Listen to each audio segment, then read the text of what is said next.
You know, looking back, some memories hit different once you become an adult. When I was 7, my mom and I lived in this cramped one-bedroom apartment in South Philly. She was always bone tired, working double shifts at the diner just to keep the lights on. I was a hyper kid. I couldn't sit still, and I definitely couldn't stop talking. I used to think I was her little spark plug. Every night, right before she'd crash, she had this special game called the Space Capsule. She'd take this old, heavy wool rug, the kind that smelled like mothballs and old dust, and she'd roll me up in it, tight. I mean, so tight I could barely wiggle my toes. She'd whisper, "The oxygen is low in the capsule, baby.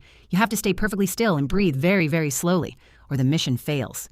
And then she'd wedge the roll between the wall and her mattress. I was basically stuck. I used to feel so special. I thought, man, my mom is letting me be an astronaut.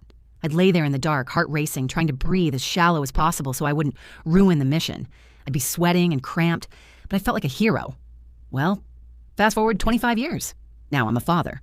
I look at my own son, who's a total ball of energy, and I finally realized the truth. It wasn't a mission to Mars, it was a straitjacket. She was so burnt out, so close to a total breakdown, that she had to physically trap me, just so she could get 4 hours of sleep without me waking her up. She wasn't helping me reach the stars. She was just trying to survive. Me.